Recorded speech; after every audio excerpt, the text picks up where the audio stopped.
तो देखो वो अभी बता रही हूँ, पहले सुन लिया करो उसके बाद क्वेश्चन पूछा करो, ठीक है। मैं जब बंद करेगा तब होगा ना, जो व्हाइट पाउडर निकलेगा। हाँ, उसके बाद प्रोडक्ट। अगर हम वहाँ मैग्नीशियम ऑक्साइड नहीं लिखेंगे, अगर हम वहाँ मैग्नीशियम ऑक्साइड लिखेंगे तो जो लास्ट वाला क्वेश्चन है that what do you observe, एक क्वेश्चन यहाँ से बनेगा।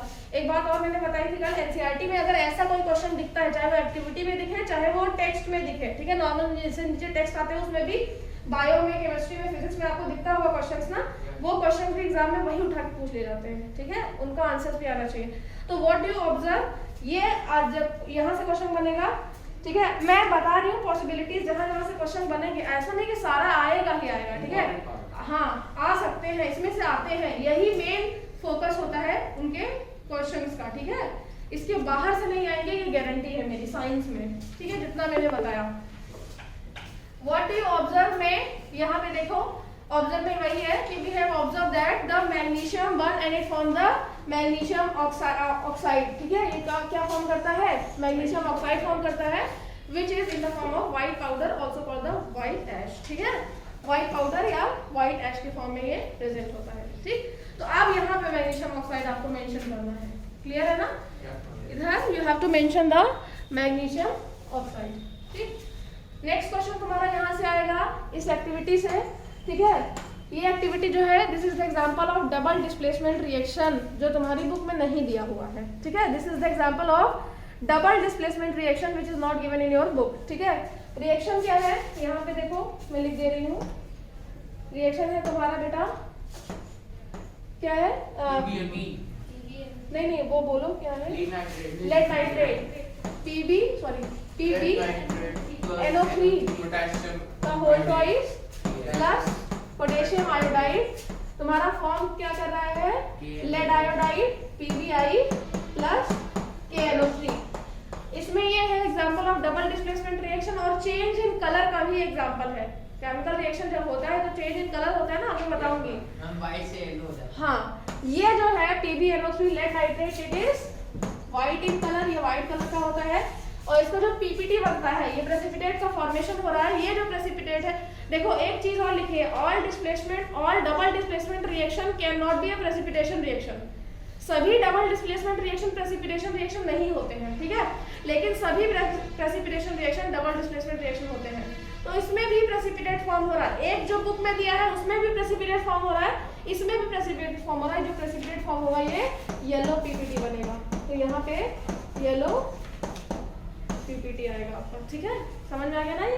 तो जो क्वेश्चन, ये रिएक्शन लिख लो, ठीक है, ये क्वेश्चन पूछा जाता है कि इस तरह से पूछा जाएगा बोर्ड में, या सैंपल में प्रश्न आपने देखा होगा, write down the example of double displacement reaction which is not given in your book, ये मेंशन होता है, या फिर एक्टिविटी, और मैं ऐसा पूछे क्योंकि not given in the book, क्योंकि दूसरा बच्चे बुक का पढ़ते हैं, ठीक है, उनको और भी चाहिए कि आप बुक के अलावा ऐसा कोई एग्जांपल दीजिए डबल डिस्प्लेसमेंट, ताकि आपको कांसेप्ट क्लियर है कि नहीं। बुक में दिया है ना, ये रिएक्शन नहीं दिया है ना बेटा, बुक में तो लिखा हुआ है, लिखा है तो दिया नहीं है ना, आपको एक्टिविटी के फॉर्म में दिया है। अब देखो बच्चे एक्टिविटी कहाँ पढ़ते हैं, किसको इतना आइडिया है कि हाँ एक्टिविटी भी पढ़ना है, ठीक है, समझ में आया ना। तो यहाँ से हाँ अभी ना काट ले, तुम एक काम करो, दूसरे स्कूल में जाओ, पूछ लो कि कौन एक्टिविटी पढ़ाता है, आता क्वेश्चन इसी से है, ठीक है। तो यहाँ पे एग्जाम में यहाँ से एक क्वेश्चन आएगा, व्हाट यू ऑब्जर्व, आपने ऑब्जर्व क्या किया कि प्रेसिपिटेट फॉर्म हुआ येलो कलर का, and this is the example of double displacement reaction, ठीक है। तो चेंज इन कलर, अभी यहाँ हमने क्या ऑब्जर्व किया, इस कंटेस्ट के अकॉर्डिंग, इस कंटेंट के अकॉर्डिंग हमने क्या ऑब्जर्व किया कि चेंज इन कलर हुआ है इसमें, ठीक है, चेंज इन कलर, पहले वो ये व्हाइट था बाद में येलो हो गया, ठीक है, लेकिन एग्जांपल भी है डबल डिस्प्लेसमेंट रिएक्शन का, जब डबल डिस्प्लेसमेंट पढ़ाऊंगी तो उसमें भी एग्जांपल आ जाएगा आपका, ठीक है। नेक्स्ट क्वेश्चन यहाँ से, ये सबसे इजी है, आप जानते हैं कि जब भी कोई एसिड में मेटल डालते हैं तो क्या बनता है, H2 गैस रिलीज होती है और मेटल का सॉल्ट बनता है, ठीक है, यही एग्जांपल है। अब ये यहाँ पे इवोल्यूशन ऑफ गैस के कंटेस्ट में है, ठीक है, कि इवोल्यूशन ऑफ गैस हो रहा है, तो इवोल्यूशन ऑफ गैस में H2 है, ठीक है। तो यहाँ से जनरली ये तुम्हारा एसिड बेस एंड सॉल्ट्स का भी इंक्लूड कर लेगा, ठीक है, इसलिए यहाँ से पूछा जाता है, दोनों का सेम है तो इसलिए मैंने यहाँ पे लिख दिया, ठीक है। नेक्स्ट जो आएगा इसीलिए बोल रही सिर्फ एनसीईआरटी पढ़ लोगे तो हो जाएगा तुम्हारा, जिसको कुछ नहीं समझ में आ रहा है बाकी सैंपल पेपर सॉल्व कर लेंगे इसको पढ़ने के बाद, ठीक है। और कहीं से कुछ S4 यहाँ वहाँ भागना नहीं है, सिर्फ क्वेश्चन सॉल्व करना, ठीक है। इसके बाद नेक्स्ट क्वेश्चन आपका यहाँ से आएगा बेटा कि how can we observe that the chemical reactions are taking place, हम कैसे ऑब्जर्व कर सकते हैं, ठीक है, कि केमिकल रिएक्शन हो रहा है हमारा। तो सबसे पहला है ये, अगर ऐसा क्वेश्चन आता है तो आपको ये सारा लिखना है और साथ साथ इसके आगे हर एक रिएक्शन, ठीक है, मेंशन कर देना सारा reaction. Change in state, state में H2 plus O2 gives H2O, mention करना कि H2 गैस है, O2 भी गैस है, बट H2O इज लिक्विड। ये यहाँ पे लिक्विड लिख देना, इससे मेंशन हो जाएगा। अभी यहाँ तो लिक्विड में फॉर्म होगा ना, स्टैंडर्ड स्टेट में वो लिक्विड में रहता है ना, नॉर्मल टेम्परेचर पे लिक्विड में रहेगा कि नहीं? हाँ, रूम टेम्परेचर पे। तो हम यहाँ रूम टेम्परेचर की बात कर रहे हैं, ठीक है। तो रूम टेम्परेचर में ऐसे तो हम H2 और O2 को कंप्रेस करके क्या कर सकते हैं, उसको लिक्विड में कन्वर्ट कर सकते हैं, लिक्विफाई कर सकते हैं, नाइट को पढ़ा था आपने ना। तो हम यहाँ पे नॉर्मल रूम टेम्परेचर की बात करेंगे, ठीक है। यहाँ से ये इसका एग्जांपल दे सकते हो। नेक्स्ट चेंज इन कलर का जो मैंने अभी बताया एग्जांपल पीपीटी वाला, वो भी दे सकते हैं, ठीक है। चेंज इन कलर का ये एग्जांपल भी दे सकते हो बेटा। और दूसरा एग्जांपल जो आपका सबसे पेट एग्जांपल है दैट इज CuSO4 वाला, CuSO4 प्लस Fe वाला, ठीक है। हाँ, वो सबसे इजी एग्जांपल है जिसको ये, क्योंकि लेड नाइट्रेट वाला में भी आपको याद ना हो। अब आप एक कंफ्यूजन और होगा कि लेड नाइट्रेट का फॉर्मेशन होगा कैसे। लेड नाइट्रेट का फॉर्मेशन देखो मैं एक बार बता देती हूँ, यहाँ पे समझ में आ जाएगा। एक बार याद रखना जिसको रिएक्शन नहीं याद हो रहा है, Pb हमेशा +2 का चार्ज शो करता है, ठीक है, ये याद रख लेना। Pb हमेशा +2 का चार्ज शो करता है, और नाइट्रेट मैंने लास्ट में बताया था आपको कि -1, दोनों को क्रॉस कर दो, ठीक है, बन गया तुम्हारा PbNO3। इसलिए अगर कोई भी आपको फॉर्मूला बनाना है, आप इस मेथड को अप्लाई करके फॉर्मूला बना लीजिए, तुरंत ही बन जाएगा आपका, ठीक है। नाइट्रेट आयनिक कंपाउंड है ना, नाइट्रेट आयनिक कंपाउंड NO3-, हाँ, नाइट्रेट आयनिक कंपाउंड है, जिसके ऊपर चार्ज होगा वो आयनिक कंपाउंड होगा आपका, ठीक है। अब मैं बता रही थी एग्जांपल आपका CuSO4 वाला, देखो उसमें चेंज इन कलर में CuSO4 plus Fe gives FeSO4 plus Cu, ठीक है। हाँ, डिस्प्लेसमेंट का भी है, बट चेंज इन कलर का यहाँ आप मेंशन करेंगे ब्लू कलर, ठीक है, और यहाँ आप मेंशन करेंगे ग्रीन कलर। इससे आपका समझ में आएगा कि आपको पता है कि चेंज इन कलर का एग्जांपल है, ठीक है। आप अगर एक्सप्लेनेशन करना टाइम है तो एक्सप्लेन करना चाहते हैं तो कर देंगे, ठीक है। Earlier the solution was of blue color and later due to the formation of ferrous sulfate the color of the solution become green in color, ठीक है। यहाँ से हो गया। इवोल्यूशन ऑफ गैस में बहुत सारे एग्जांपल दे सकते हो। ये H2 वाला तो दिया ही हुआ है, CO2 वाला मैग्नीशियम कार्बोनेट वाला एग्जांपल, सॉरी मेटल कार्बोनेट का एग्जांपल जो तो आपका एसिड बेस एंड सॉल्ट में दिया हुआ है, देखो मैम ऊपर ही दिया है, मैं यहाँ बता दे रही हूँ ना। देखो यहाँ पे आप उसमें ये वाला एग्जांपल, इवोल्यूशन ऑफ गैस में कोई भी एग्जांपल दे सकते हैं, बहुत सारे एग्जांपल्स हैं, बहुत सारे आपकी बुक में। आप चाहे H2 गैस रिलीज कराओ, SO2 गैस रिलीज कराओ, NO3 गैस रिलीज कराओ, कोई भी गैस रिलीज हो रही है तो मतलब इवोल्यूशन ऑफ गैस हो रहा है, ठीक है। पोटेशियम और वाटर का भी, हाँ, पोटेशियम और वाटर, पोटेशियम और वाटर, हम जो मेटल्स और नॉन मेटल्स में हैं, हम उसमें हाँ कोई भी, अभी हम तुमको इसमें दिखाएंगे, बुक में ही है, ठीक है। एक नॉर्मल में एग्जांपल दे रही हूँ आपको, HCl वाला पता ही है, एसिड और मेटल वाला। दूसरा मेटल कार्बोनेट का, जैसे देखो NaCO3 Na2CO3, ठीक है, प्लस HCl, तो ये मेटल का कार्बोनेट है, मेटल का सॉल्ट बनेगा NaCl plus H2O plus CO2, इसमें भी CO2 गैस रिलीज हो रही है। ये बैलेंस इक्वेशन लिखना होगा हर जगह, बैलेंस, हाँ हमेशा हर जगह बैलेंस इक्वेशन लिखना होगा, ये भी याद रखना, ठीक है। रिएक्शन को हर जगह बैलेंस करना होगा आपको, क्योंकि आप बैलेंस सीख रहे हैं। यहाँ पे देखिए ये एग्जांपल भी जो मैंने दिया, वो भी ये वाला एग्जांपल भी दे सकते हैं जो इस एक्टिविटी में दिया हुआ है, इससे पहले वाले में ये एग्जांपल, ठीक है। इसके साथ साथ बहुत सारे एग्जांपल्स देखो बुक में दिए हुए हैं, मैं दिखा दे रही हूँ आपको। यहाँ पे देखो, इसमें तो हीट रिलीज हो रही है, ये देखिए यहाँ पे अभी आएगा। यहाँ देखो इस रिएक्शन में SO2 SO3, पर ये टफ हो जाएगा आपके लिए, इतना याद नहीं रहेगा, ठीक है। तो इतना भूलने की जरूरत नहीं है, जिसको याद है वो याद कर ले, जिसको नहीं याद है वो एक एग्जांपल लिखेगा, acid plus metal give salt plus hydrogen gas, वो सबसे इजी है और सबसे बार आप बहुत बार याद करेंगे तो आपको याद लग रहेगा, ठीक है। नेक्स्ट आता है हमारा क्वेश्चन केमिकल इक्वेशन से। मैंने आपको बताया है कि डेफिनेशन पूछी जाती है 1 नंबर में, और केमिकल इक्वेशन आपको सिर्फ बैलेंस करने को दिया जाएगा। जब भी कोई केमिकल इक्वेशन बैलेंस करने को दिया जाता है तो आपको सीधे एक काम करना है बेटा, हाँ आपको हिट एंड ट्रायल लगाना है। दूसरी चीज, अगर 1 नंबर में आएगा तो डायरेक्टली आप उसको क्या कर देंगे, डायरेक्टली बैलेंस कर देना, लिख देना डायरेक्टली, ठीक है, कहीं भी बैलेंस करके। और अगर 3 नंबर में आता है, बेसिकली 5 नंबर में अकेले रिएक्शन ही नहीं आ जाएगा बैलेंस करने को, 3 मार्क्स में आएगा, ठीक है। 3 मार्क्स में अगर आता है, 2 मार्क्स में आता है तो आप क्या करेंगे, आप उसको पूरा मेथड बताएंगे। देखो 2 नंबर में आता है तो अगर सिर्फ केमिकल इक्वेशन पूछा नहीं गया है और सिर्फ एक रिएक्शन दे दिया गया है, लिखा है कि बैलेंस दिस रिएक्शन, ठीक है, तो आप उसको जो मेथड है बैलेंस करने का उस मेथड से बैलेंस कर देंगे सारा का सारा रिएक्शन, ठीक है। उसमें डेफिनेशन लिखने की नीड नहीं है। अगर 3 नंबर में आता है तो आप डेफिनेशन मेंशन कर देंगे और साथ में उसको पूरा का पूरा बैलेंस कर देंगे, ठीक है, समझ आ रहा है ना। हाँ ये हो गया, ठीक है। और दूसरी चीज, बैलेंस में क्या होता है कि जितने भी रिएक्शन बैलेंसिंग के लिए पूछे जाते हैं वो बुक से ही पूछे जाते हैं, बुक के बाहर से कोई बैलेंसिंग का नहीं आएगा तुम्हारा, ठीक है।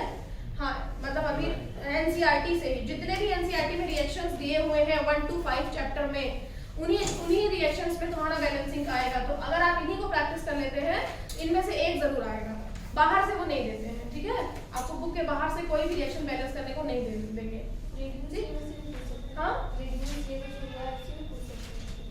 हाँ रिड्यूस सिलेबस में उसे पूछ सकते हैं, ठीक है। देखो अभी कोई गारंटी नहीं है बेटा, मई में वो एग्जाम ले जा सकते हैं, ठीक है। But we have to write the physical state of the chemical with that. हाँ फिजिकल स्टेट कंपल्सरी नहीं है लिखना, पर अगर आपको आता है तो आप लिख सकते हैं फिजिकल स्टेट। अभी इसमें मेंशन नहीं करना है, जब आप चेंज इन स्टेट करोगे तो आपको फिजिकल स्टेट मेंशन करनी होती है, ठीक है, कंपल्सरी नहीं है। बस ये बहुत सारे रिएक्शंस है, जैसे देखो उसमें इवोल्यूशन ऑफ गैस हो रहा है तो उसमें आप बुक में जितनी भी क्वेश्चन लिखे वहां पे हाँ उसमें मेंशन है, देखो जैसे ये है तो वो तो आपको समझ में आ जाएगा फिजिकल स्टेट क्या है, पर्टिकुलर मतलब जो प्रोडक्ट्स हैं, जो आपके कंपाउंड्स हैं उनकी फिजिकल स्टेट तो हमको नॉर्मली पता है ना क्या होती है। अगर नहीं याद हो रहा है तो कोई कंपल्शन नहीं है लिखना, ठीक है। ऐसा नहीं कि गलत लिख दो तो एग्जामिनर की नजर पड़ जाए तो काट दे, समझ में आया ना। अगर नहीं आ रहा है तो मतलब जितना आ रहा है उतना लिखेंगे। और दूसरी चीज, कोई भी आंसर छोड़ना मत, कुछ भी लिख दो, आंसर में कुछ भी लिख के आओ, ब्लैंक कॉपी नहीं छोड़नी है। कोई आंसर नहीं आ रहा है जो लेकिन साइंस से रिलेटेड लिखना, गाना मत लिख के आ जाना कोई गाना याद आ जाए तो लिख दो। हमारे 1-2 पॉइंट लिख देंगे अगर आ रहा है तो नहीं। हमारे में एक टीचर थे एसएसटी के, हम लोग पहले लिखते थे अकॉर्डिंग टू कॉन्स्टिट्यूशन, बीच में बहुत बड़ा गाना और नीचे अकॉर्डिंग टू कॉन्स्टिट्यूशन, वो बंदा पढ़ता ही नहीं था, पूरा नंबर दे देता था। पर साइंस के टीचर ऐसा नहीं करते हैं, ठीक है, वो आपका आंसर पढ़ेंगे। बट अगर आप फेल हो रहे हो तो कहीं ना कहीं वो कुछ भी एडजस्ट करके आपको पास कर देते हैं, सबसे बड़ी बात ये होती है। इसलिए हमको एक भी ब्लैंक नहीं छोड़ना है, ठीक है, आंसर। और दूसरी चीज, आप लोगों ने ये गलती करी थी, आप सीक्वेंस में नहीं करते हैं क्वेश्चंस को, ठीक है, एक सीक्वेंस में करो बेटा। क्योंकि आप देखो क्या होता है, जो टीचर कॉपी चेक करता है उसके मूड को नहीं जानते हो आप, ठीक है, वो ऑलरेडी फ्रस्ट्रेटेड इरिटेटेड मान के चलो कि रहता है, ठीक है, वो घर से आया है, इरिटेटेड आया, फ्रस्ट्रेटेड, पहली कॉपी उसको तुम्हारी मिल गई, क्या होगा उस केस में, तुमने इधर उधर लिखा है, वो जानबूझ के, देखो जानबूझ के नंबर काटते हैं। जानबूझ के नंबर काटना मतलब क्या होता है कि हाँ वो आपको एवरेज मार्क्स दे देंगे। अगर आप बहुत दुश्मनी नहीं निकालना होता है, किसी को जानते ही नहीं किसी बच्चे को, ठीक है। जैसे होता है फॉर एग्जांपल मैं कॉपी चेक करने गई, ऑलरेडी घर में मम्मी से लड़ाई हुई मेरी और इरिटेटेड हूँ बहुत, ठीक है, कॉपी खुली और बच्चे को देखा मैंने कि इधर उधर लिखा हुआ है, पहले दिमाग खराब और दिमाग खराब हो गया, ठीक है। एक पर्सनल पर्सपेक्टिव के हिसाब से सोचो, एक मैं पर्सनल पर्सपेक्टिव बता रही हूँ जो ऑब्जर्व किया है मैंने कॉपी चेक करते टाइम पे, ठीक है। वहां हम ये नहीं मान के चलते कि this student will be best, हम ये नहीं सोचते हैं, ठीक है। हमको एक दिन में 20 से 25 कॉपी चेक करनी होती है, उसको खत्म करना होता है 25 कॉपीज को। इसलिए अपना जो आंसर है वो सीक्वेंस में लिखिए, ठीक है। थोड़ा आंसर्स को अच्छे से मतलब जैसे आप लोग लिखते थे सीधे ब्लू ब्लू ब्लू करके, कम से कम क्वेश्चन मतलब जो आंसर लिख रहे हैं उसको ब्लैक से, हेडिंग को ब्लैक से लिखिए, फिर ताकि समझ में रिप्रेजेंटेशन अच्छा होना चाहिए। कम से कम कॉपी देके टीचर का मूड अच्छा हो जाए, ठीक है। वैसे लास्ट में तो वैसे भी सबके अंदर डॉक्टर की आत्मा आ जाती है, लेकिन फिर भी सब लोग अच्छे से लिखना, ठीक है। और एक चीज और है, कोई भी आंसर मेंशन करते समय केमिस्ट्री में रिएक्शन मेंशन कर देना, अगर आपको आता है तो, नहीं आता है तो गलत मत लिखना, ठीक है। अगर ये नहीं मैं कह रही हूँ कि आंसर छोड़, आंसर पूरा नहीं आ रहा तो ब्लैंक छोड़ दो, ब्लैंक नहीं छोड़ो, उसमें कुछ भी भर दो, साइंस का कुछ भी आता है भर दो, केमिस्ट्री का जो भी समझ में आता है भर दो, उस चैप्टर से रिलेटेड जो भी आता है भर दो, ठीक है। जरूरी नहीं लेकिन अगर नहीं आ रहा है तो मार्क्स नहीं देता अभी पढ़ने का, अगर मार्क्स नहीं, अगर तुम फेल हो रहे हो तो वो तुमको पास करते हैं। 2 बच्चों की कॉपी खुलती है, जिसका 70 मार्क्स से ऊपर जब नंबर जाता है और जिसका जो फेल होते रहते हैं 27 से नीचे, उन दोनों बच्चों की कॉपी चेक होती है। और जो बहुत आउटस्टैंडिंग चाइल्ड रहते हैं उनकी कॉपी 10 लोग चेक करते हैं। एक ही सेंटर में 10 peoples are checking the copies, ठीक है। तो अपने 99.99% हाँ, तो 10 चेक करते हैं, तभी तो उसमें गलतियां नहीं निकलती हैं। उन्हीं बच्चों की कॉपीज ओपन होती हैं, ठीक है। जो फेल हो रहा है उसको पास किया जाता है, और पास तब किया जाता है जब उसने लिखा हो, अगर नहीं लिखा है तो फेल कर दिया जाता है, ठीक है। तो फेल होने की नौबत ना आए किसी को, 100% रिजल्ट जाएगा तो ही 11th होगा, नहीं तो नहीं 11th बनेगा ही स्कूल में, ठीक है। नहीं बनेगा तब भी, हाँ? तब भी नहीं बनेगा। नहीं, ऐसा नहीं है, अपने स्कूल की बुराई नहीं करनी चाहिए, बाद में तुमको याद आएगा अपना स्कूल, वही आता है। ठीक है। अब देखिए यहाँ पे ये हो गया आपका, नेक्स्ट है केमिकल इक्वेशन हो गया ना। केमिकल इक्वेशन में ये वाला जो इक्वेशन दिया हुआ है इसको जरूर कर लेना, ठीक है। कभी कभी यही एग्जाम में पूछ लिया जाता है, बैलेंसिंग में ये वाला जो बैलेंसिंग है, कभी कभी यही बैलेंसिंग पूछ ली जाती है, ठीक है। बहुत बड़े बड़े नहीं आएंगे, बहुत टफ नहीं आएंगे, जो एनसीईआरटी का वही आएगा, ठीक है। जो एनसीईआरटी है वही आएगा। एनसीईआरटी में जो लाइन दी हुई है, जो वर्ड लिखा है उससे रिलेटेड क्वेश्चन पूछा जाएगा, लेकिन वो लाइन के बारे में आपको आना चाहिए, ठीक है। ये हो गया, ठीक है। अब यहाँ पे ये क्वेश्चन आप कर लेंगे कि नहीं बता दो, कर लोगे ना, अब बताएं। चलो टाइप्स ऑफ रिएक्शन देखिए। टाइप्स ऑफ रिएक्शन में कॉम्बिनेशन जनरली पूछा नहीं जाता। ये सारे क्वेश्चन जनरली ऐसे नहीं पूछे जाते कि define combination reaction, define displacement reaction, ऐसे नहीं पूछा जाएगा। इक्वेशन दे रहे हैं तो बताना होगा कौन सी है। हाँ, ये हो सकता है कि इक्वेशन दे देंगे और आपको पूछेंगे कौन सा रिएक्शन है, या फिर देखो इसमें है that take a small amount of calcium oxide और क्विक, देखो कई सारे टॉपिक मिला के क्वेश्चन बनाते हैं वो, ठीक है। जैसे इसमें जो आएगा देखो, जैसे take a small amount of calcium oxide और quick lime in a beaker, slowly add the water, touch the, अब देखो क्विक लाइम को वाटर में ऐड किया गया, ठीक है। जब क्विक लाइम को वाटर में ऐड किया गया तो क्या हुआ, वो स्लेट लाइम बना, कैल्शियम हाइड्रोक्साइड बना। अब देखो कैल्शियम हाइड्रोक्साइड बना, this is an example of combination reaction. ये रिएक्शन आपको याद होना चाहिए कि ये कॉम्बिनेशन रिएक्शन है। एग्जांपल क्वेश्चन यही पूछेगा कि when we add the calcium oxide in water, ठीक है, या फिर इस तरह से a compound H which is added in water, ठीक है, फॉर्म्स अ कंपाउंड Y, एक कंपाउंड Y बनाता है, and also change in temperature, ठीक है, द रिएक्शन या फिर प्रोडक्ट रिलीज द हीट, ठीक है, हीट भी रिलीज हो रही है बाद में साथ में, ठीक है। अब आगे क्वेश्चन कहाँ से बनेगा, ये टॉपिक तुम्हारा खत्म हो गया, ठीक है, आगे तुम्हारा इसी से इंक्लूड कर लेंगे, ठीक है।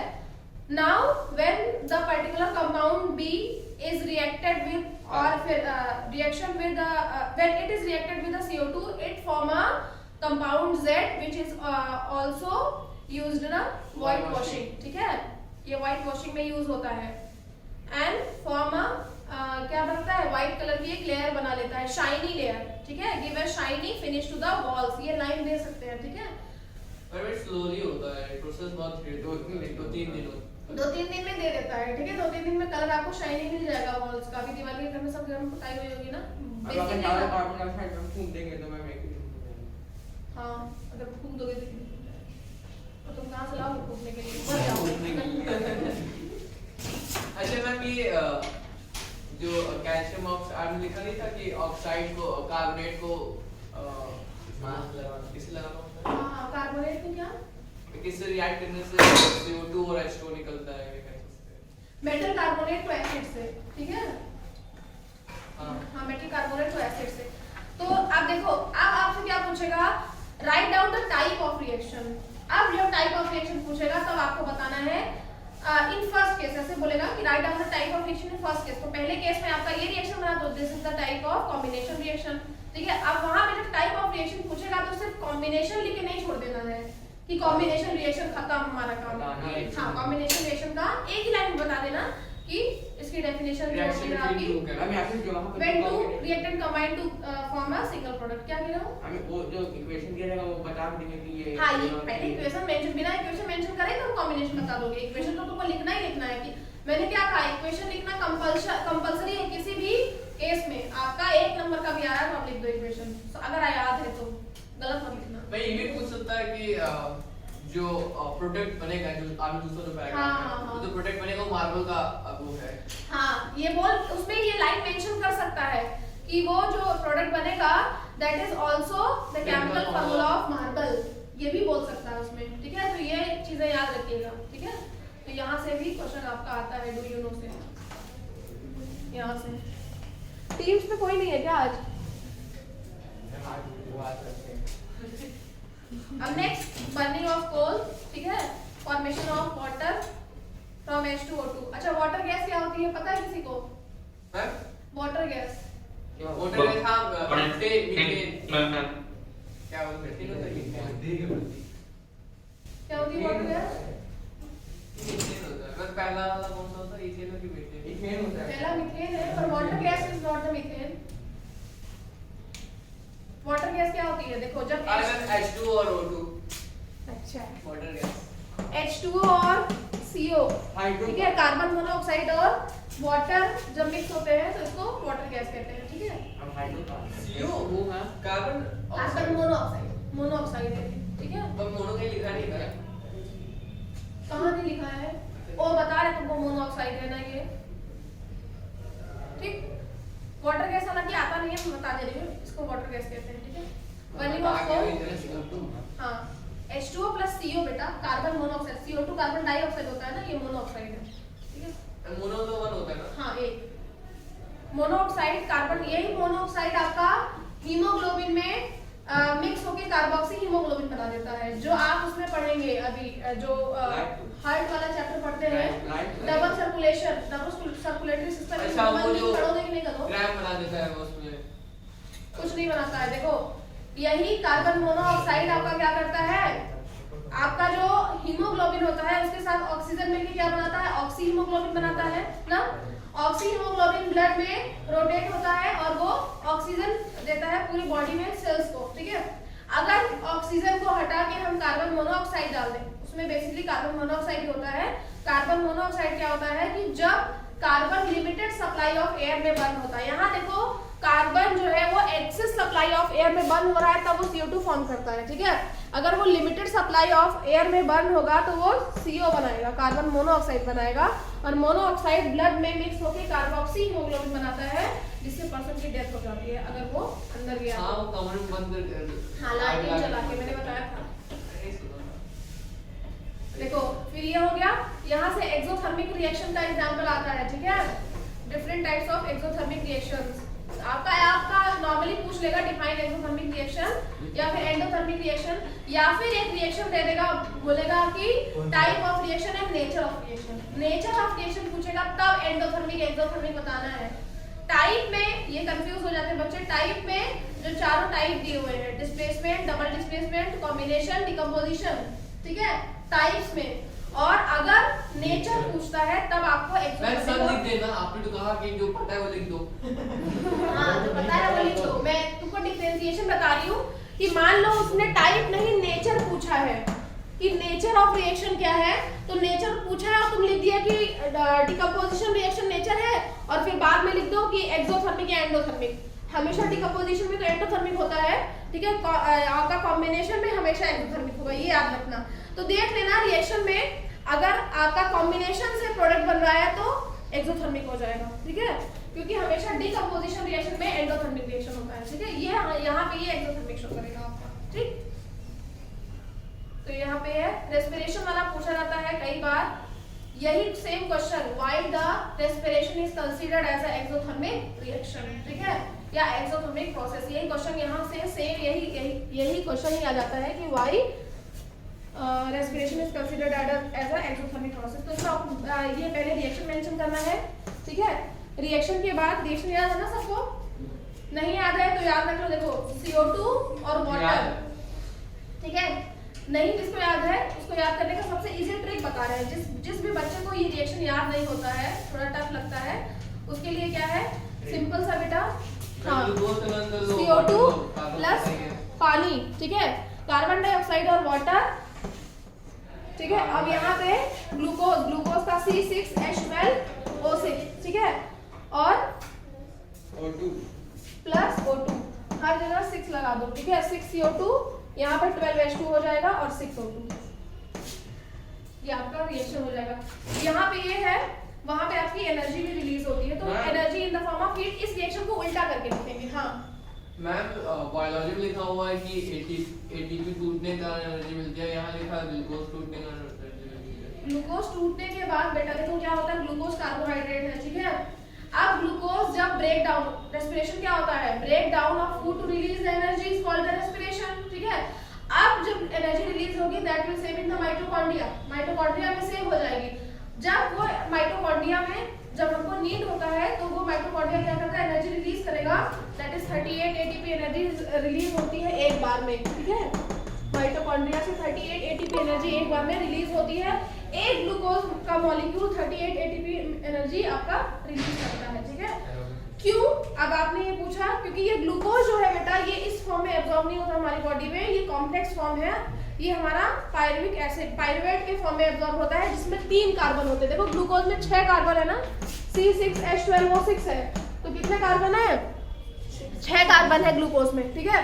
लेकिन हमारी बॉडी जो एब्जॉर्ब करती है वो simpler form, complex to simpler, simpler में टूटेगा तो 3C एब्जॉर्ब करती है, जो कार्बन 3 फॉर्म में हो, और वो आपका पायरुवेट है, ठीक है। मैम ने बताया कि पोटेशियम बन के वो जो एडीपी है इसमें एटीपी बना देता है, पोटेशियम कैसे बनता होगा फिर? पोटेशियम बनता नहीं बेटा, पोटेशियम बॉडी में होता है, सेल्स के अंदर सोडियम और पोटेशियम के चैनल्स चलते हैं, ठीक है।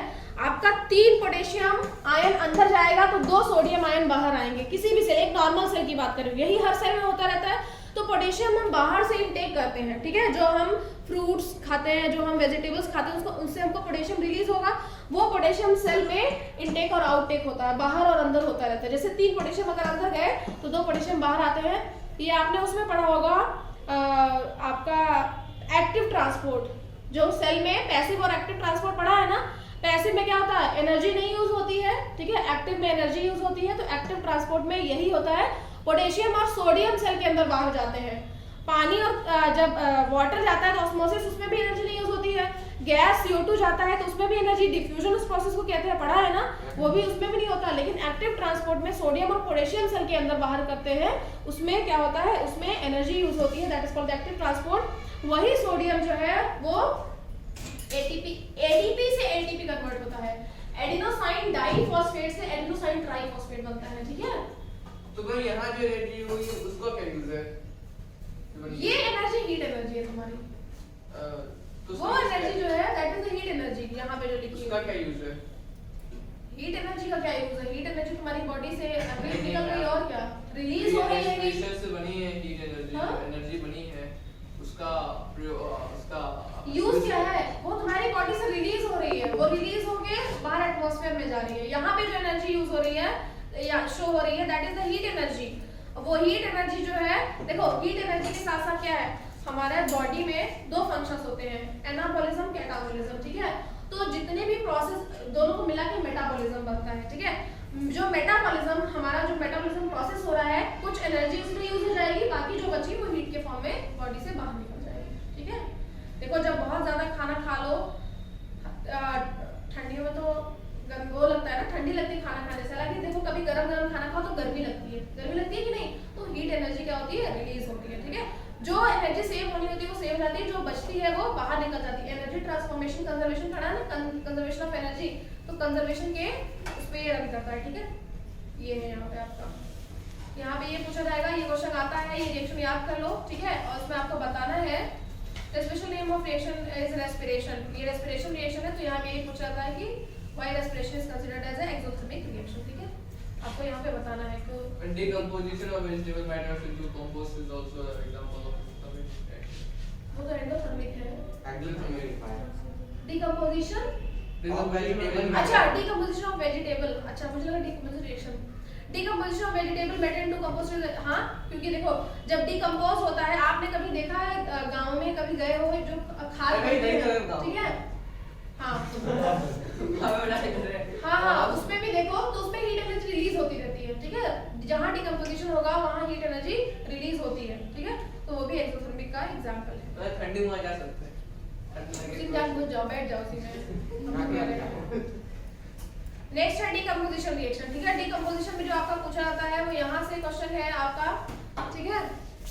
यहाँ से क्वेश्चन पूछा जाता है बेटा इस एक्टिविटी से सेम वही कंपाउंड एक्स और वाई करके, ठीक है। कंपाउंड और एक्स और वाई करके ये पूछा जाएगा कि a compound X when it is heated, ठीक है, when it is heated form a compound Y and compound Z, ठीक है। क्वेश्चन इसी तरह से आएगा, compound X when it is heated form a compound Y and Z, Z is a gas which has a characteristic odour of burning, ठीक है। Sorry characteristic order ही लिखा रहेगा, सीधे सीधे दिया रहेगा Z is a gas which has a characteristic order, ठीक है। अब कैरेक्टरिस्टिक ऑर्डर वर्ड आ गया, मतलब हमारा जो गैस है that is SO2 sulphur dioxide या सल्फर ट्राइऑक्साइड, दोनों ही रिलीज होंगे तो कैरेक्टरिस्टिक स्मेल आएगी, ठीक है। मैम इनका जो कलर होगा वो ब्राउन होगा क्या? इसमें ब्राउन नहीं होता है, ब्राउन नाइट्रोजन में होता है आपका, ठीक है। जो जो ब्राउन फ्यूम्स फॉर्म होती है वो नाइट्रोजन, अगर कलर ऑफ गैस ब्राउन हो गया तो मतलब हमारी गैस नाइट्रोजन निकल रही है, और नाइट्रोजन निकल रही है तो मतलब यहाँ नाइट्रेट का कंपाउंड होगा। सेम यही चीज मैंने आपको बताया था कि अगर आपका देखो यहाँ पे देखो, अगर आपका बेटा रिएक्टेंट में CO3 दिया हुआ है तो प्रोडक्ट में आपका CO2 रिलीज होगा, कार्बोनेट है, ठीक है। रिएक्टेंट में कार्बोनेट है तो प्रोडक्ट में CO2 निकलेगा, रिएक्टेंट में नाइट्रेट है तो प्रोडक्ट में आपका NO2 और NO3 दोनों रिलीज होगा क्योंकि दोनों एग्जिस्ट करते हैं, ठीक है। और आपका यहाँ पे SO4 अगर सल्फेट है ना आपका, तो यहाँ पे SO2 और SO3 रिलीज होंगे। तो गैस के नेचर को देख के आप जान सकते हैं कि वहां क्या होगा।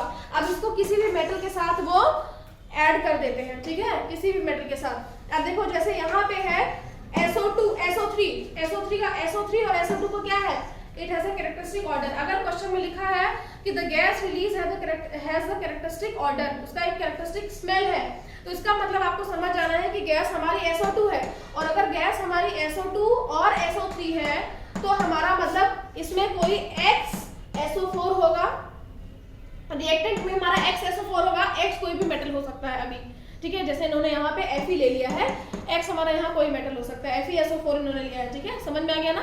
तो इनका फॉर्मेशन किसका हुआ, Fe2O3 का या फिर Fe3O4 का, जिसके अकॉर्डिंग मेटल तो दिया ही नहीं है अभी नहीं दिया, मैं बता रही हूँ ना कि अगर यहाँ पे सल्फेट है आपका तो यहाँ पे क्या रिलीज होगा, सल्फर डाइऑक्साइड और सल्फर ट्राइऑक्साइड, इसीलिए तो मैंने X लिखा है ना, XSO4 लिखा है। अभी हमको XSO4 नहीं बताया है, ठीक है।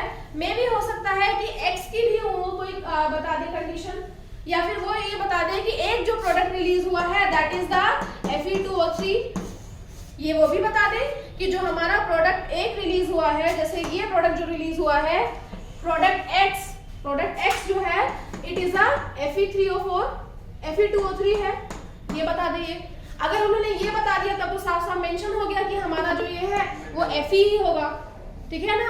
एक आपको समझाने के लिए मैं बता रही हूँ कि अगर पर्टिकुलर उसमें प्रोडक्ट में आपका SO3 SO2 है तो मतलब रिएक्टेंट में SO4 होगा। अब XSO4 होगा, X में X भी आपको कहीं ना कहीं क्वेश्चन में बताया जाएगा, ठीक है, कहीं ना कहीं आपको क्लू दिया जाएगा कि आपको पता चल जाए कि X क्या है ये, ठीक है, या तो साफ साफ मेंशन होगा। Fe के लिए मैं बता रही हूँ ना, या तो साफ साफ Fe दे सकता है, या तो ये भी कर सकता है कि this particular metal involve in a displacement reaction, या फिर आपको मेटल रिएक्टिविटी सीरीज दे देगा और उससे Fe से नीचे जो मेटल है उसको बता देगा कि Fe will displace this metal will displace this metal, ऐसा भी हो सकता है, ठीक है। या फिर जनरली तुम लोग के केस में बहुत टफ नहीं करते हैं, जनरली वो एक का नाम दे देते हैं, ठीक है, एक प्रोडक्ट का तुमको नाम दे देंगे। तो Fe2O3 अगर फॉर्म हुआ है तो मतलब हमारा रिएक्टेंट में FeSO4 था और दो गैस रिलीज हुई, हमारी पहली SO2 और SO3, ठीक है। ये यहाँ से एक क्वेश्चन हमारा ये बनेगा, ठीक, ये याद रखिएगा। सेम बनता तो है, अब मैं कुछ नहीं कर सकती उसमें। NO2 और NO3 जितने भी क्वेश्चन बनते हैं 5 नंबर में, तो जैसे मैंने एग्जाम में देखो 1-1 करके दिया था ना, ऐसे ही बनेंगे, एक नंबर के ही 5, ठीक है, इस तरह से बन जाएंगे। मतलब एक तुमको कंडीशन दे दी जाएगी, उसी से रिलेटेड 3 क्वेश्चन पूछ ले जाएंगे तो 3 नंबर में आ जाएंगे, ठीक है। एक कंडीशन उसी से रिलेटेड 5 क्वेश्चन तो 5 नंबर में आ जाएगा, ऐसे क्वेश्चन आता है आपका। Fe3O4 एग्जिस्ट करता है क्या? Fe3O4 एग्जिस्ट करता है, मैंने कहा ना, कल बताया था कि Fe+2 और +3 दोनों के ऑक्सीडेशन स्टेट शो करता है। और मैं यहाँ फोकस दिखा रहा हूँ, Fe3O4 भी एग्जिस्ट करता है, Fe2O3 बता रहा है ना यहाँ पे, Fe3O4 Fe3O4 की Fe2O3 नहीं यहाँ पे नहीं है, ये इसी बुक में ही है। हाँ वहां पे क्या होगा बेटा, Fe का जो ऑक्सीडेशन स्टेट होगा उस केस में +3 होगा, ठीक है। 4 दिखा रहा है ना, O की जगह 4। तो वही तो मैं बता रही हूँ, Fe2O3 होता है और Fe3O4 होता है, ठीक है। ये होता है, दो कंपाउंड एग्जिस्ट करते हैं तुम्हारे फेरस के, इसको फेरस कहते हैं, इसको फेरिक कहते हैं। फेरिक ऑक्साइड है, ये फेरस ऑक्साइड है। Fe4 कब से देने लगा? Fe4 कहाँ दे रहा है बेटा, Fe3O4 है। Fe का ऑक्सीडेशन स्टेट +3 है। यहाँ पे आप वैलेंसी नहीं कह सकते हो, this is not the valency, ये वैलेंसी नहीं है, ये X का ऑक्सीडेशन स्टेट है। जो कंपाउंड्स बने हैं वो ऑक्सीडेशन स्टेट के बेसिस पे बने हैं। जैसे मैंने आपको कल बताया था कि जितने भी डी ब्लॉक के एलिमेंट्स होते हैं वो हमेशा वेरिएबल ऑक्सीडेशन स्टेट शो करते हैं, कई ऑक्सीडेशन स्टेट। अभी तक आपने क्या पढ़ा कि फॉर्मूला वैलेंसी से बनता है, ठीक है। बेसिकली जो फॉर्मूला बनते हैं वो हमारे ऑक्सीडेशन स्टेट से बनते हैं, कितना ऑक्सीडेशन स्टेट कैरी कर रहा है। जैसे मान लो मैं आपको बताती हूँ, देखो इसका निकालने का एक तरीका बताते हैं। देखो जैसे Fe3O4 है, ठीक है, समझ में आया। Fe का ऑक्सीडेशन स्टेट निकालना है X × 3, ठीक है। इसका X × 3 प्लस ऑक्सीजन का कितना होता है हमको पता है ऑलरेडी, -2 × 4, ठीक है। हमको Fe का नहीं पता है क्योंकि डी ब्लॉक के एलिमेंट जितने भी हैं वो वेरिएबल ऑक्सीडेशन स्टेट शो करते हैं। तो देखो 3x हो जाएगा आपका प्लस -8, ठीक है। अब यहाँ पे देखो क्या होगा, 3x = -8, x = 8/3, ठीक है।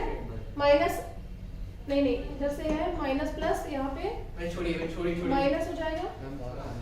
हाँ ये यहाँ पे जो Fe का ऑक्सीडेशन स्टेट होगा वो 8/3 होगा, ठीक है। 8/3 ये Fe का ऑक्सीडेशन स्टेट है, इसके बेसिस पे क्या बनेगा, फॉर्मूला बनते हैं, ठीक है। ये आप 11th क्लास में ऑक्सीडेशन स्टेट सीखेंगे, 11th और 12th में सीखते हैं, ठीक है। हाँ इसीलिए नहीं सिखा रही थी मैं, ठीक है। तो Fe तुम्हारा अभी इतना जान लो कि Fe 2 शो करता है +3 और +4 का, ठीक है। 2 शो करते हैं +3 और +4 का। वैसे जितने भी डी ब्लॉक है सब 2 शो करते हैं, ठीक। जैसे फास्फोरस भी 2 शो करेगा। ये हो गया आपका। हाँ मैं यहाँ पे एक चीज और बता रही थी आपको, यहाँ पे देखो, यहाँ पे ये आपने जान लिया कैरेक्टरिस्टिक ऑर्डर है। SO2, NO3 और NO3 और NO2 जब गैस रिलीज होगी तो ब्राउन फ्यूम्स के साथ रिलीज होगी। मतलब दिया है क्वेश्चन में, compound X when react with a compound when compound X react it form a compound Y and Z is a gas that is releases the brown fumes, ठीक है। अगर ब्राउन फ्यूम क्वेश्चन में आ गया तो उसका मतलब है गैस हमारी नाइट्रोजन रिलीज हो रही है, ठीक है। याद रखना, रट लो। NO2 और NO3 दोनों में ब्राउन फ्यूम्स निकलेगी, ठीक है। नाइट्रोजन है तो ब्राउन फ्यूम्स रिलीज होंगी। नाइट्रोजन का ऑक्साइड है तो it will release the brown fume. Nitrogen का ऑक्साइड है तो ब्राउन फ्यूम रिलीज ही करेगा, समझ में आया ना बेटा। तो यहाँ पे ब्राउन फ्यूम रिलीज होगा, मतलब जो हमारा रिएक्टेंट है उसमें कोई भी जो होगा वो नाइट्रोजन का कंपाउंड होगा। कुछ समझ में आ रहा है, पल्ले पड़ रहा है कि तुम लोगों को, तुमको समझ में आ रहा है? क्या नाम है तुम्हारा बेटा? सक्षम। तुम न्यू स्टूडेंट हो क्या? मैं पुराना ही है, बस न्यू स्टूडेंट। पुराने हो? मैं 9th क्लास में था, बाद में चला गया। 8 में था ना? 8 में था ना? 9th को तो मैं जानती हूँ। 9th को तो मैं जानती नहीं। 9th जाकर मैं जानता था। देखो कहाँ गया, ये देखो तुम्हारा डिकम्पोजिशन में, इसको छोड़ो, कहाँ गया यार, ये देखो तुमने ये कर लिया है अपना। ये देखो यहाँ पे देखो, you must observe that emission of brown fumes, these fumes are nitrogen dioxide, ठीक है। जो मैंने बताया आपको कि नाइट्रोजन डाइऑक्साइड है तो ब्राउन फ्यूम निकलेगा। ये रिएक्शन है आपका लेड नाइट्रेट किसके साथ रिएक्शन कर रहा है, lead nitrate in boiling tube, hold the boiling tube. तो लेड नाइट्रेट को ही हीट कर रहे हैं, ठीक है। PbNO3 को ही हीट कर रहे हैं,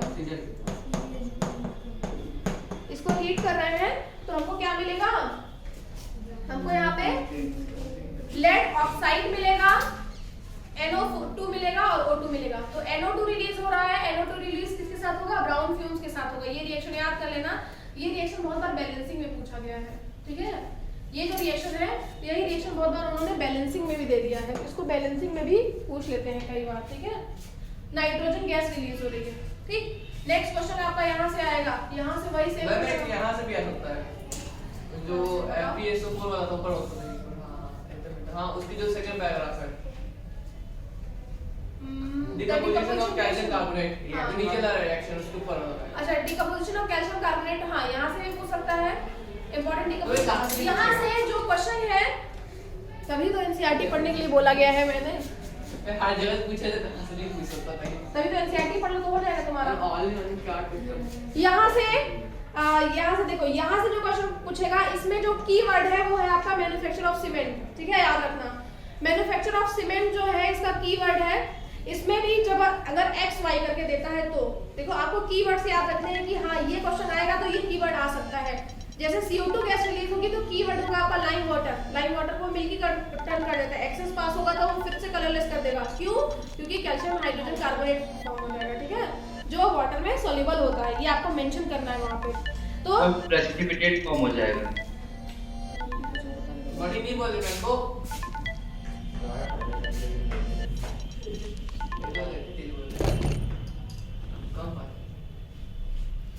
ठीक है। CO2 का जब लाइम वाटर के साथ पास होगा बेटा तो PPT फॉर्म होगा, लेकिन एक्सेस पास होगा तो फिर से वो कलरलेस हो जाएगा, ठीक है। वो मैं जब पढ़ाऊंगी तो बता दूंगी, आने दो, ठीक है। यहाँ पे नेक्स्ट क्या है आपका, let us perform the activity, इसमें डिकम्पोजिशन रिएक्शन है आपका, डिकम्पोजिशन रिएक्शन में एक सेकेंड रुक जाओ।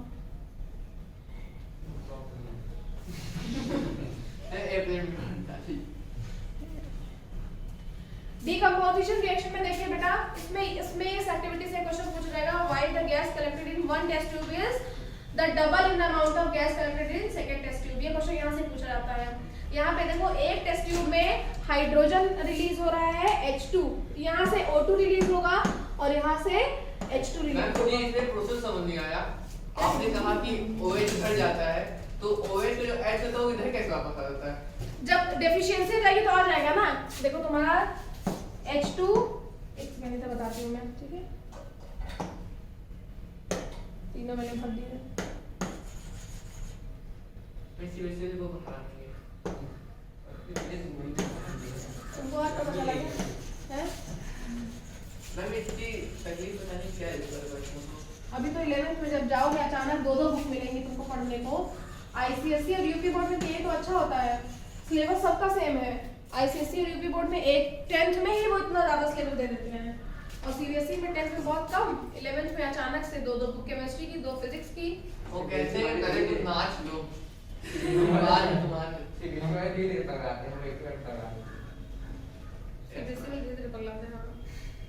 लेकिन सारा एग्जाम CBSE वाले ही तो कराते हैं, सब उसी में आता है, ये आपका बेसिक है। यहाँ पे देखिए क्या मैं बता रही थी, हाँ H2 वाला, ठीक है, H2 प्लस O2 वाला, देखो H2 प्लस O2 H2O, देखो H2O जो ब्रेक होगा बेटा, H2O जो ब्रेक होता है H प्लस और OH माइनस में ब्रेक होता है, ठीक है। अब आपका ये दो रॉड है, ठीक है, दो रॉड है, आप एक में आपका H प्लस जाएगा, H प्लस किस में जाएगा, कैथोड या एनोड में, कैथोड में H प्लस जाएगा, ठीक है। ये आपका कैथोड रे है, कैथोड रॉड है, उसमें H प्लस जाएगा और एनोड में आपका OH माइनस जाएगा। अब देखो क्या हो रहा है, H प्लस जो है ये H2 बना लेगा, दो H प्लस एक साथ मिलके they will form the H2, ये H2 रिलीज करेंगे ना, H2 जैसे रिलीज करेंगे H2 will release from the this particular rod, जो हमारी कैथोड की रॉड है उस रॉड से H2 रिलीज हो जाएगा यहाँ से। अब H2 की डिफिशियंसी हो गई हमारे सॉल्यूशन में, H2 डिफिशिएंट हो गया ना। अब हमारा क्या बचा, दूसरे रॉड जो एनोड वाला है, anode has a OH minus ion. अब OH माइनस आयन है और ऑलरेडी H प्लस की कमी है, तो क्या होगा, यहाँ के जो अब OH की ब्रेकिंग होगी, मैंने आपको बताया था ना, H की पहले ब्रेकिंग होती है बॉन्ड की, फिर OH की ब्रेकिंग होती है, तो यहाँ पे बॉन्ड जो ब्रेक होगा that will be the OH, sorry, यहाँ पे जो बॉन्ड ब्रेक होगा that will be the OH। अब OH की जब बॉन्ड की ब्रेकिंग होगी तो क्या होगा, ये H यहाँ से निकल के इस पे चला आएगा, किस पे, मतलब कैथोड पे, ठीक है। ये H प्लस आपका किस पे आना स्टार्ट होगा, it will start coming on the cathode. जब ये कैथोड पे आएगा तो उस केस में क्या होगा बेटा, यहाँ पे सिर्फ O माइनस रह जाएगा कि नहीं राजवर्धन, इधर O माइनस रहेगा। अब ये O माइनस, दो O माइनस एक साथ मिलके they will form the O2।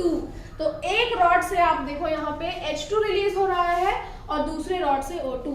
अब क्वेश्चन यही पूछा जाता है कि why the gas collected in one test tube will be the double in amount of another test tube as compared to the first test tube। ठीक है, आपको यहाँ पे अब मेंशन करना है why the gas। अब यहाँ पे बिकॉज अब हम यहाँ पे क्या करेंगे, यहाँ पे हम रिएक्शन को बैलेंस करेंगे। ठीक है, बैलेंस करने के बाद वी विल नो। अब बैलेंस करने के बाद ही तो हमको समझ में आएगा ना क्यों डबल हुआ है। बैलेंस करोगे तभी तो। वाटर का क्या बैलेंसिंग होता है, H2 plus O2 gives H2O, है ना, H2O देता है। अब क्या है 2H2 और 2H2O। इसी से हमको समझ में आ जा रहा है कि क्यों, क्योंकि अगर ऐसा नहीं होगा तो chemical reaction will not takes place. ठीक है, आपने लास्ट ईयर पढ़ रखा है कि केमिकल रिएक्शन सिर्फ एक ही केस में होता है जब फिक्स प्रोपोर्शन में वो पर्टिकुलर रिएक्टेंट कंबाइन होते हैं। लॉ ऑफ कांस्टेंट प्रोपोर्शन किसने दिया था पता नहीं, मैं जान सुना था। ठीक है, यहाँ पे होगा law of constant proportion apply होगा। इसीलिए जो गैस है एक टेस्ट ट्यूब, अब आप यहाँ पे भी ये रिएक्शन डाल्टन बस। उधर एटॉमिक। अब यहाँ पे जो रिएक्शन आएगा आपका वो वही सेम होगा बेटा कि why the gas collected in one test tube has the double amount of another test tube। ठीक है, ये क्वेश्चन यहाँ से बहुत बार एग्जाम में पूछा गया है, 2020 में भी आया था। मैं क्या पूछा गया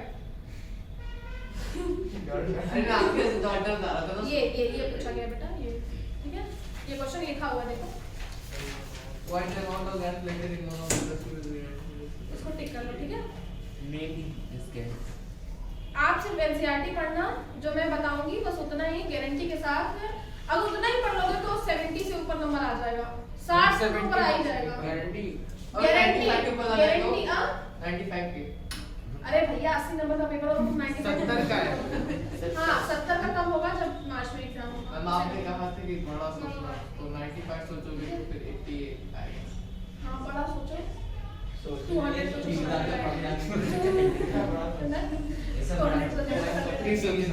तो आएगी।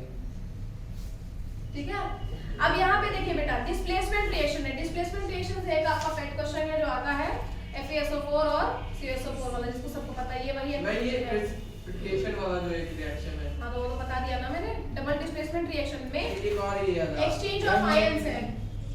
यही पे यहाँ पे देखो लिखा है Any reaction that produce a precipitate can be called the precipitation reaction। ये लाइन यहाँ पे लिखी हुई है। ठीक है, इसका मतलब यही है कि all the double displacement reaction cannot be chloride. अच्छा हाँ मैंने तो बताया नहीं।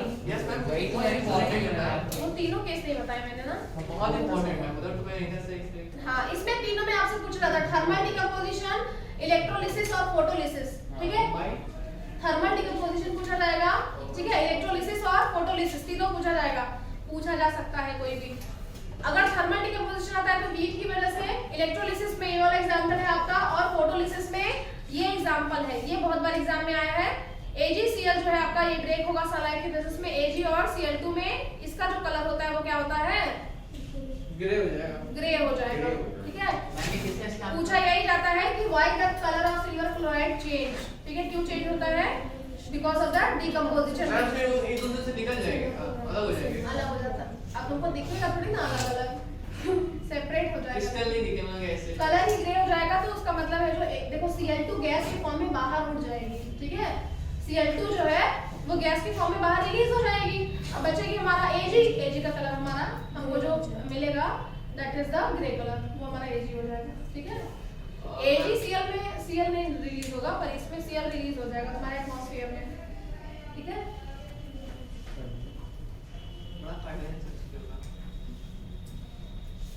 यही ये सेम रिएक्शन पूछा जाता है। The above reaction used in black and white photography. अगर हम AgCl की जगह AgBr यूज कर देते हैं, ठीक है, if you use the AgBr in place of AgCl तो ये रिएक्शन हमारा ब्लैक और व्हाइट फोटोग्राफी में यूज किया जाता है।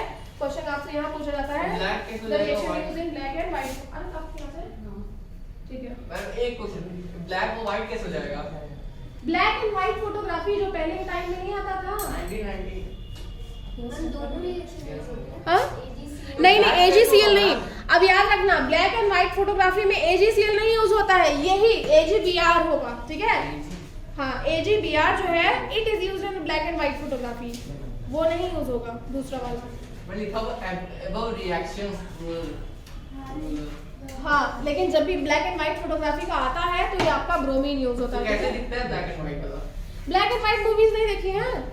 तो क्या व्हाइट होती है कि ब्लैक होती है? दोनों, जहाँ सफेद होता है जहाँ दो ही शेड्स दिखेंगे, हाँ। एक ग्रे और एक व्हाइट। White। कंप्यूटर्स पढ़ते हो? कंप्यूटर से तो पढ़ा होगा। ट्रांजिस्टर्स वगैरह पढ़े थे कि नहीं पढ़े थे? क्लास 8 9 तो पढ़ के आ रहे हो कंप्यूटर्स। मैं वो कंप्यूटर से बना देते थे ना बस। बस तुमने लेक्चर करोगे तो मैं कैसे? चलाते थे। उसमें मैम